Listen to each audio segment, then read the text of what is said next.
আলী বানাত ছিলেন একজন অস্ট্রেলিয়ান ব্যবসায়ী। তিনি যে ফেরারি গাড়িটা ব্যবহার করতেন তার দাম ছিল 50 কোটিরও বেশি। তিনি সবসময় নিজের হাতে যে ব্রেসলেটটা পরতেন সেটা দাম ছিল 50 লাখ টাকা। এমনকি প্রতিদিন চলাফেরার জন্য যে সিম্পল একটা স্যান্ডেল তিনি পরতেন তার দামও ছিল নিম্নে 1 লাখ টাকা। হাজার হাজার কোটি টাকার ব্যবসা ছিল এই 27 বছর বয়সী যুবকের।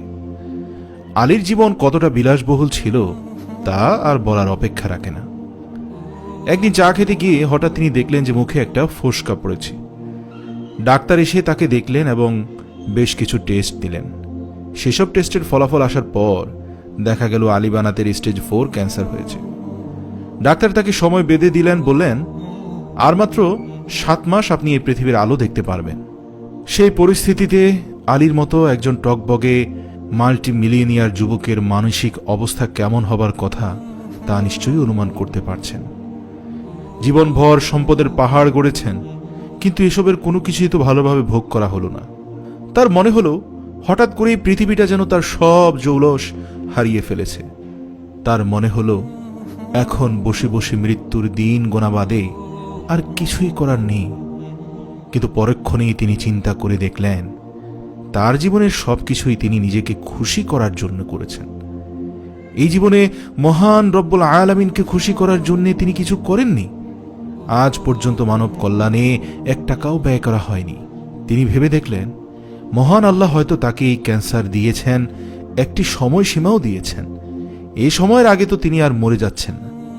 মহান আল্লাহ তাকে তার কাছে ডাকছেন, প্রকাশ্যে ডাকছেন এবং সময় দিয়েছেন যাতে তিনি প্রস্তুতি নিয়ে যেতে পারেন। তিনি সাথে সাথে আলহামদুলিল্লাহ পড়লেন। তিনি ভেবে দেখলেন এসব সম্পদ হাসরের ময়দানে তার কোনো কাজে আসবে না। সে উপলব্ধি করল সহস্র কোটি টাকার মালিক হবার পরেও এই পৃথিবীতে তার সময় আছে মাত্র 7 মাস। তখন তিনি একটা সিদ্ধান্তে আসলেন। তিনি সিদ্ধান্ত নিলেন যতদিন বেঁচে আছেন ততদিন এই সম্পদ অসহায় ও গরিব দুঃখী মানুষদের কল্যাণে বিলিয়ে দেবেন। ক্যান্সার হয়েছে জানার পর প্রথমে তিনি একদম ভেঙে পড়েছিলেন। তবে সময়ের সাথে সাথে তিনি ক্যান্সারের জন্য মহান আল্লাহর কাছে শুকরিয়া আদায় করতে থাকেন এবং এই ক্যান্সারকে একটা উপহার হিসেবে ধরে নেন। তিনি বলেন, ক্যান্সার হতে আমি বুঝতে পারছি মহান প্রভু আমাকে ভালোবাসেন। যদি ক্যান্সার ছাড়াই হঠাৎ একদিন চলে যেতাম তবে আমার এই কোটি কোটি ডলারের সম্পদ, অর্থ কবরে আমার জন্য শাপ হয়ে যেত।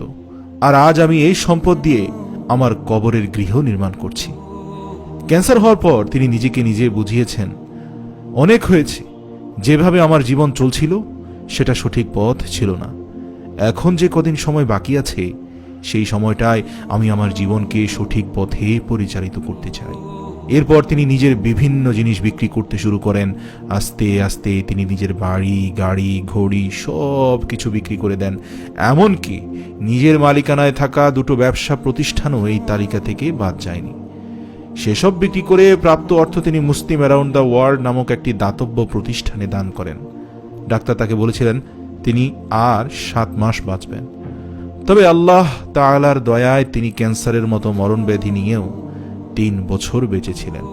সেই 3 বছরের প্রতিটা দিন তিনি কাজ করেছেন হতদরিদ্র এবং অসহায় মানুষদের জন্য।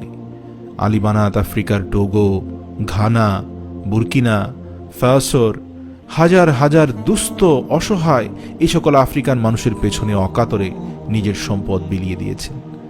এভাবে তিনি বছর যাওয়ার পর যখন তিনি মৃত্যুশয্যায়, তখন তিনি সবাইকে উদ্দেশ্য করে বলেছিলেন, এক সময় আমার বাড়ি, গাড়ি সবই ছিল। হাজার হাজার কোটি টাকার সম্পদের মালিক ছিলাম আমি। সারাদিন কাটত প্রাইভেট জেটে, বিশ্বের এই প্রান্ত থেকে ও প্রান্তে ঘুরে বেড়াতাম। আর আজ আমি কেমোথেরাপির জন্য হসপিটালের এই প্রান্ত থেকে ওই প্রান্তে ঘুরে বেড়াচ্ছি। এই যে সম্পদ, তার কিছুই কি আমি মৃত্যুর সময় সাথে নিয়ে যেতে পারছি না। তবে গত 3 বছরে মানুষের জন্য কাজ করে আমি তাদের থেকে যে দোয়া ও ভালোবাসা পেয়েছি তা কিন্তু আমার সাথেই যাচ্ছে। আর তাই সময় থাকতে আপনারাও মানব কল্যাণে কিছু লক্ষ্য নির্ধারণ করুন এবং সেই পরিকল্পনা অনুযায়ী মানুষের জন্য কাজ করে যান। মনে রাখবেন, কাফনের কিন্তু কোনো পকেট নেই। মনে রাখবেন, আমরা শুধু গল্প শোনাচ্ছি না, আলোর পথ দেখাচ্ছি। আলোর পথের একটি ভিডিও শেয়ার করার মানে হচ্ছে আপনিও আলোর পথ দেখাচ্ছেন।